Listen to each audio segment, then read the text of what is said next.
सतनाम वाहिगुरु साहिब जीओ। ज्यों बुलावे त्यों बोले स्वामी, कुदरत कवल हमारी।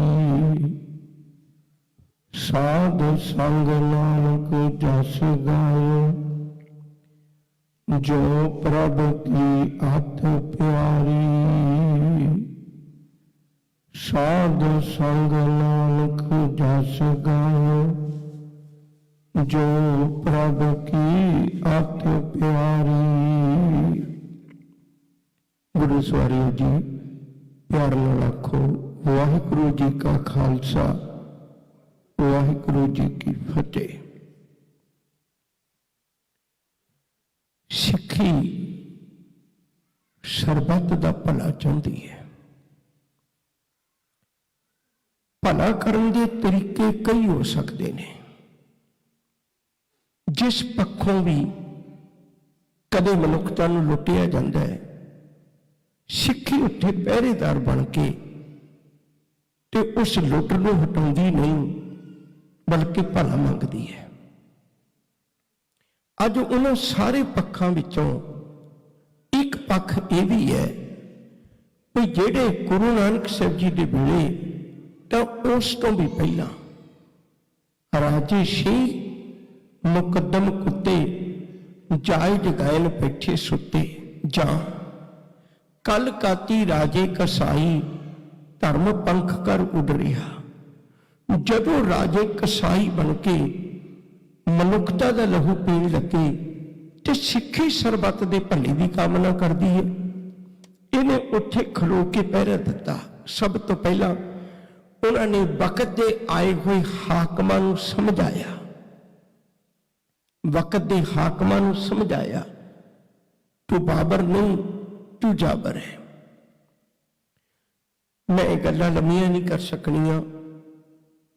गल मुकाईए आपां। सतगुरु ने कृपा की, फिर अकाल दी फौज बढ़ाई अकाल तख्त उत्ते। इस तो बाद विच यह भी स्पष्ट किया भी असीं करांगे की। यह भी स्पष्ट किया। बहुतात लोगों के मन च अज भी एक भरम है कि सानू खालिस्तान की लोड़ की है।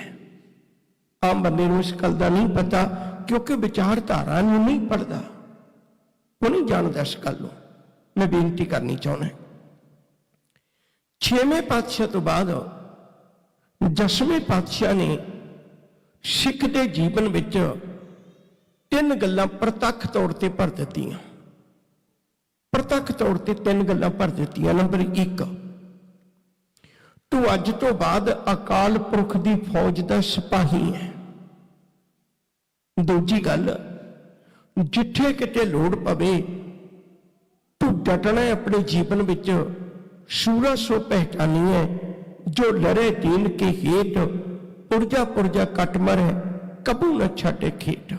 तीजी गल, जदों भी तेरी कोई प्राप्ति होवे तो प्राप्ति तू निज दी नहीं समझनी, वो प्राप्ति तू अपनी नहीं समझनी, वो प्राप्ति परमेश्वर की समझनी है, निरंकार की समझनी है। खालसा हर वक्त ये नारा लाउंदा है, एक दूजे नूं मिलण लगे आ, वाहिगुरु जी का खालसा, वाहिगुरु जी की फतेह। जितनी भी प्राप्ति होवे तो रब की फतेह है, परमेश्वर की फतेह है। इहदे विचों बड़ियां कुर्बानियां होईयां, आखिर सिख राज स्थापित होया। मैं बेनती करनी चाहना है, अजोके समय च पता लग जाए भी सिक्खी भला किवें चाहुंदी है। ये पता लग जाए भी साडा राजनीतिक पिछोकड़ की है। मैं अपनियां गल्लां नहीं सुनाउणियां चाहुंदा, मैं अपने विरसे विचों दसना चाहुंदा, क्योंकि विरसा बहुत अमीर हुंदा है।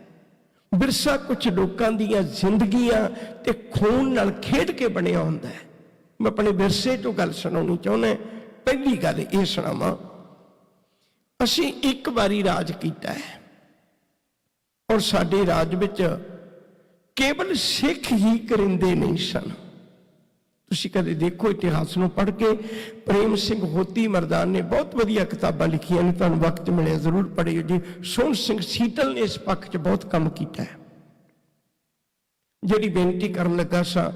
ਇੱਥੇ ਗੋਰੇ ਵੀ ਕਰਿੰਦੇ ਨੇ, ਇੱਥੇ ਹਿੰਦੂ ਵੀ ਕਰਿੰਦੇ ਨੇ, ਇੱਥੇ ਮੁਸਲਮਾਨ ਵੀ ਨੇ। ਮਹਾਰਾਜਾ ਰਣਜੀਤ ਸਿੰਘ ਦੇ ਰਾਜ ਦਰਬਾਰ ਵਿੱਚ ਕੇਵਲ ਸਿੱਖ ਹੀ ਨਹੀਂ, ਦੂਜੇ ਸਾਰੀ ਤਰ੍ਹਾਂ ਦੇ ਲੋਕ ਸਨ ਜਿਨ੍ਹਾਂ ਨੂੰ ਹਰ ਤਰੀਕੇ ਇਹ ਹੱਕ ਹੁੰਦਾ ਸੀ ਵੀ ਤੁਸੀਂ ਪੂਰਨ ਤੌਰ ਤੇ ਫੈਸਲਾ ਲੈ ਕੇ ਕਰ ਸਕਦੇ ਹੋ। ਅਗਲੀ ਗੱਲ, ਜਦੋਂ ਕਿਤੇ ਰਾਜ ਚੜ੍ਹਾਈ ਕਰਦੇ ਸਨ ਮਹਾਰਾਜਾ ਰਣਜੀਤ ਸਿੰਘ ਜੀ, ਤਾਂ ਪਹਿਲੀ ਗੱਲ ਇਹ ਕਰਦੇ ਸਨ ਵੀ ਇੱਥੋਂ ਦੇ ਧਾਰਮਿਕ ਸਥਾਨ ਅਤੇ ਇੱਥੋਂ ਦੀਆਂ ਕਿਤਾਬਾਂ, ਲਾਇਬ੍ਰੇਰੀ, ਉਹਨੂੰ ਕਿਸੇ ਨੂੰ ਵੀ ਆਂਚ ਨਹੀਂ ਆਉਣ ਦੇਣੀ ਚਾਹੀਦੀ। ਇਹ ਗੱਲ ਚੇਤੇ ਰੱਖਣ ਵਾਲੀ ਹੈ।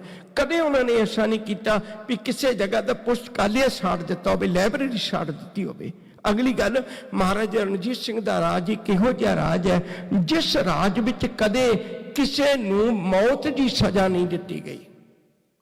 ਮਹਾਰਾਜਾ ਰਣਜੀਤ ਸਿੰਘ ਦਾ ਰਾਜ ਉਹ ਹੈ, ਹਾਲਾਂਕਿ ਤੁਸੀਂ ਇਤਿਹਾਸ ਦੇ ਪੰਨੇ ਪੜ੍ਹ ਕੇ ਦੇਖੋ, 1752 ਦਾ ਵਕਤ ਹੈ ਮੀਰ ਮਨੂੰ ਦਾ, ਜਦੋਂ ਬੱਚਿਆਂ ਨੂੰ ਚੁੱਕ ਕੇ ਉਤਾਂ ਉੱਤੇ ਉਹਨਾਂ ਦੇ ਟੋਟੇ ਕਰਕੇ ਗਲਾਂ 'ਚ ਹਾਰ ਪਾਏ ਜਾਂਦੇ ਨੇ। 1799 ਚ ਮਹਾਰਾਜਾ ਰਣਜੀਤ ਸਿੰਘ ਤਖਤ ਤੇ ਬੈਠਦਾ ਹੈ। 1800 ਚ ਲਾ ਲਓ, 52 ਤੋਂ ਬਾਅਦ 48 ਸਾਲ ਹੈ। ਰਾਜ ਭਾਗਾਂ ਦੇ ਸਮਿਆਂ 'ਚ 48 ਸਾਲ ਕੋਈ ਮਹੀਨਾ ਨਹੀਂ ਰੱਖਦੇ। 48 ਸਾਲ ਬਾਅਦ ਉਹਨੂੰ ਵਕਤ ਮਿਲਿਆ ਹੋਵੇ, ਉਹਦੇ ਸਾਹਮਣੇ ਵਿਰਸਾ ਹੈ ਵੀ ਬਾਬਾ ਬੰਦਾ ਸਿੰਘ ਬਹਾਦਰ ਦੇ ਬੱਚੇ ਦਾ ਕਲੇਜਾ ਕੱਢ ਕੇ ਮੂੰਹ 'ਚ ਪਾਇਆ ਸੀ। ਉਹਦੇ ਸਾਹਮਣੇ ਵਿਰਸਾ ਹੈ ਵੀ 7 ਸਾਲ ਦੇ ਬੱਚੇ ਨੂੰ ਨੀਹਾਂ 'ਚ ਚਿਣਿਆ ਗਿਆ ਸੀ।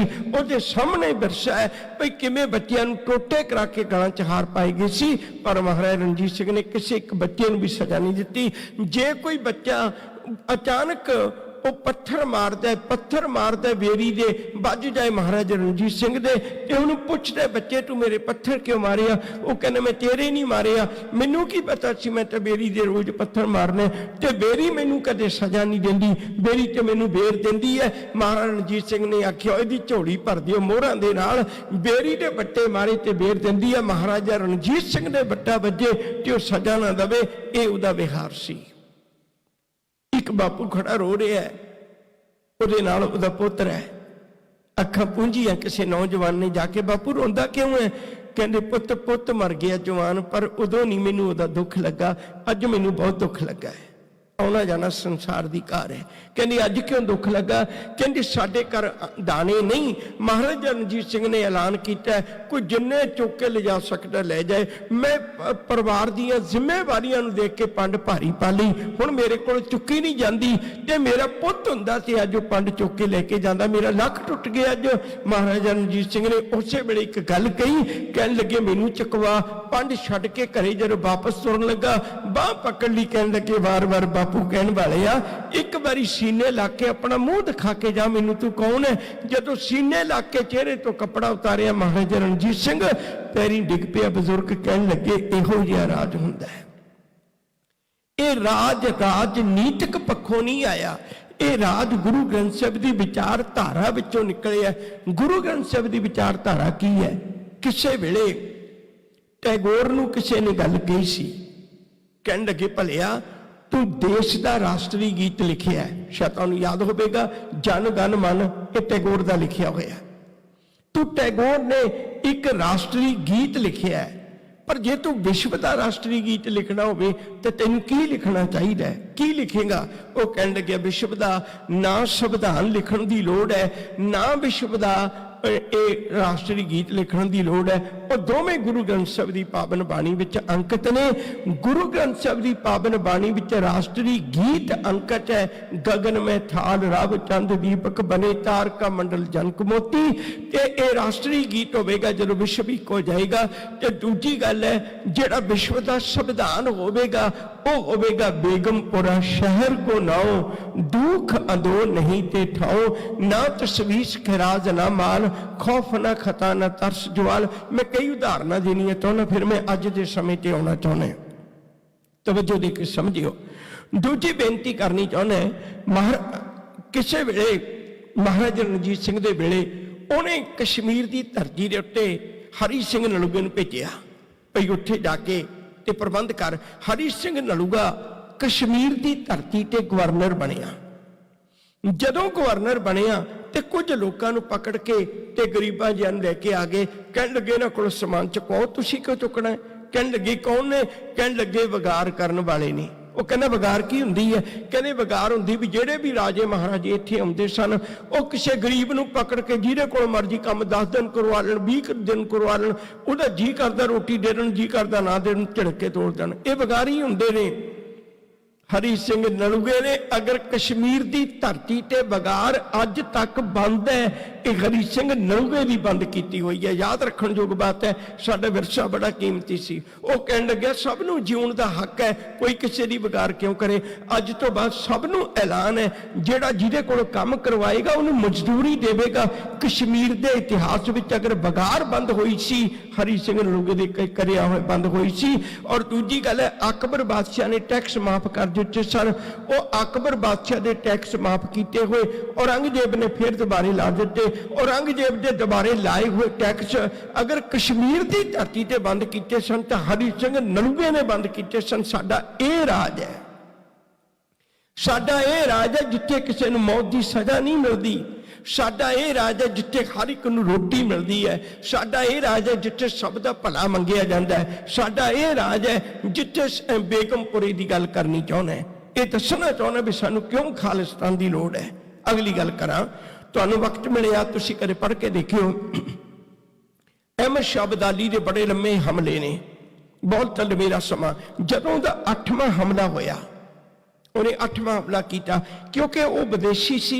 ਹਮਲਾ ਕਰਕੇ ਜਿੱਤ ਕੇ ਇੱਥੋਂ ਦਾ ਧਨ ਪਦਾਰਥ ਲੁੱਟ ਕੇ ਲੈ ਜਾਂਦਾ ਸੀ। ਜਾਂਦਾ ਹੋਇਆ ਪਿੱਛੇ ਆਪਣੇ ਬੰਦੇ ਉੱਥੇ ਪ੍ਰਬੰਧਕ ਲਾ ਜਾਂਦਾ ਸੀ, ਸੂਬੇਦਾਰ ਲਾ ਜਾਂਦਾ ਸੀ। ਪਰ ਸਿੱਖਾਂ ਦਾ ਵਕਤ ਮਿਲਦਾ ਸੀ ਉਹਦੀ ਸੂਬੇਦਾਰੀ ਭਜਾ ਕੇ ਆਪਣਾ ਪ੍ਰਬੰਧ ਕਰ ਲੈਂਦੇ ਸਨ। ਉਹ ਇਸ ਵੇਰੀ 8ਵੇਂ ਹਮਲੇ ਦੇ ਵਿੱਚ ਉੱਤੇ ਗੁੱਜਰ ਸਿੰਘ ਤੇ ਲਹਿਣਾ ਸਿੰਘ ਪ੍ਰਬੰਧਕ ਸਨ। ਉਹਨੇ ਬਹੁਤ ਵਧੀਆ ਪ੍ਰਬੰਧ ਕੀਤਾ ਸੀ। 8ਵੇਂ ਹਮਲੇ ਦੇ ਵਿੱਚ ਅਹਿਮਦ ਸ਼ਾਹ ਅਬਦਾਲੀ ਉੱਥੋਂ ਦੇ ਬੰਦਿਆਂ ਨੂੰ ਇਕੱਠੇ ਕਰਕੇ ਇੱਕ ਗੱਲ ਪੁੱਛਦਾ ਹੈ ਵੀ ਤੁਸੀਂ ਮੇਰੇ ਤੋਂ ਪਿੱਛੋਂ ਜੋ ਪ੍ਰਬੰਧ ਬਦਲਦੇ ਹੋ, ਤੁਸੀਂ ਮੈਨੂੰ ਦੱਸੋ ਭਈ ਤੁਹਾਡੇ ਲਾਹੌਰ ਵਿੱਚ ਸਭ ਤੋਂ ਵਧੀਆ ਪ੍ਰਬੰਧ ਕੌਣ ਕਰਦਾ ਹੈ। ਧਿਆਨ ਨਾਲ ਸੁਣਿਓ ਆਪਣੇ ਵਿਰਸੇ ਦੀ ਗੱਲ। ਨੌਜਵਾਨ ਬੱਚਿਆਂ ਨੂੰ ਦੱਸਿਓ ਵੀ ਅਸੀਂ ਕਿਉਂ ਜੂਝੇ ਹਾਂ, ਅਸੀਂ ਕਿਉਂ ਸੰਕਟ ਝੱਲੇ ਨੇ। ਉਹ ਉਸ ਵੇਲੇ ਅਹਿਮਦ ਸ਼ਾਹ ਅਬਦਾਲੀ ਜਿਹੜਾ ਕੁੜਿਆ ਹੋਇਆ ਰਾਜਨੀਤੀ 'ਚ, ਗੁੜਿਆ ਹੋਇਆ ਰਾਜਨੀਤੀ 'ਚ, ਉਹ ਪੁੱਛਦਾ, ਕਹਿਣ ਲੱਗਿਆ ਵੀ ਲਾਹੌਰ ਦਾ ਅੱਜ ਤੱਕ ਸਭ ਤੋਂ ਵਧੀਆ ਪ੍ਰਬੰਧਕ ਕੌਣ ਰਿਹਾ ਹੈ, ਸਭ ਤੋਂ ਵਧੀਆ ਪ੍ਰਬੰਧ ਕਿਹਨੇ ਕੀਤਾ ਹੈ। ਉਹ ਕਹਿਣ ਲੱਗਿਆ ਇੱਥੇ ਸਿੱਖਾਂ 'ਚ ਦੋ ਪ੍ਰਬੰਧਕ ਆਏ ਨੇ, ਇੱਕ ਗੁੱਜਰ ਸਿੰਘ ਤੇ ਇੱਕ ਲਹਿਣਾ ਸਿੰਘ। ਉਹਨਾਂ ਵਰਗਾ ਪ੍ਰਬੰਧ ਨਾ ਕਦੇ ਸਦੀਆਂ ਪਹਿਲਾਂ ਹੋਇਆ ਤੇ ਨਾ ਹੀ ਕਦੇ ਅੱਗੇ ਨੂੰ ਹੋਏਗਾ। ਉਹ ਕਹਿਣ ਲੱਗਿਆ ਤੁਸੀਂ ਮੈਨੂੰ ਦੱਸੋ ਮੈਂ ਕਿਹੜੇ ਪ੍ਰਬੰਧਕ ਲਾ ਕੇ ਜਾਵਾਂ। ਉਹ ਕਹਿਣ ਲੱਗੇ ਜੇ ਤੂੰ ਲਾ ਕੇ ਜਾਣਾ ਚਾਹੁੰਦਾ ਲਹਿਣਾ ਸਿੰਘ ਤੇ ਗੁੱਜਰ ਸਿੰਘ ਨੂੰ ਲਾਹੌਰ ਦੇ ਪ੍ਰਬੰਧਕ ਲਾ ਜਾ, ਕਿਉਂਕਿ ਇੱਕੋ ਇੱਕ ਪ੍ਰਬੰਧਕ ਨੇ ਜਿਨ੍ਹਾਂ ਦੇ ਵੇਲੇ ਮੁਸਲਮਾਨ ਨਮਾਜ਼ ਪੜ੍ਹ ਸਕਦੇ ਨੇ, ਜਿਨ੍ਹਾਂ ਦੇ ਵੇਲੇ ਹਿੰਦੂ ਟਿੱਕਾ ਲਾ ਸਕਦਾ, ਜਿਨ੍ਹਾਂ ਦੇ ਵੇਲੇ ਧੀ ਆਜ਼ਾਦ ਘੁੰਮ ਸਕਦੀ ਹੈ, ਜਿਨ੍ਹਾਂ ਦੇ ਵੇਲੇ ਕੋਈ ਮਜ਼ਦੂਰ ਆਪਣੇ ਹੱਕ ਦੀ ਰੋਟੀ ਖਾ ਸਕਦਾ, ਜਿਨ੍ਹਾਂ ਦੇ ਵੇਲੇ ਹਰ ਚੁੱਲ੍ਹੇ 'ਚ ਅੱਗ ਬਲ ਸਕਦੀ ਹੈ। ਇਹ ਗੁੱਜਰ ਸਿੰਘ ਦਾ ਪ੍ਰਬੰਧ ਤੇ ਲਹਿਣਾ ਸਿੰਘ ਦਾ ਪ੍ਰਬੰਧ ਹੋ ਸਕਦਾ। ਮੈਂ ਬੇਨਤੀ ਕਰਨੀ ਚਾਹੁੰਦਾ, ਹੋ ਸਕਦਾ ਅੱਜ ਦੇ ਬੱਚੇ ਸਾਡੀਆਂ ਪੁਰਾਣੀਆਂ ਗੱਲਾਂ ਤੇ ਯਕੀਨ ਨਾ ਕਰਨ, ਕਿਉਂਕਿ ਜਨਰੇਸ਼ਨ ਗੈਪ ਦੇ ਕੇ ਅਸੀਂ ਇਹੋ ਜਿਹੇ ਨਾ ਦੇ ਕੇ ਕਈ ਵਾਰੀ ਅਸੀਂ ਤਸੱਲੀ ਕਰਵਾਉਣ ਤੋਂ ਸੰਕੋਚ ਕਰ ਜਾਂਦੇ ਹਾਂ ਜਾਂ ਨਹੀਂ ਕਰਵਾ ਪਾਉਂਦੇ। ਜਨਰੇਸ਼ਨ ਗੈਪ ਨਹੀਂ, ਉਹਨਾਂ ਬੱਚਿਆਂ ਨੂੰ ਤੁਸੀਂ ਅੱਜ ਦਿੱਲੀ ਦਿਖਾਇਓ, ਉਹਨਾਂ ਬੱਚਿਆਂ ਨੂੰ ਅਜੋਕੀ ਦਿੱਲੀ ਦਿਖਾਇਓ।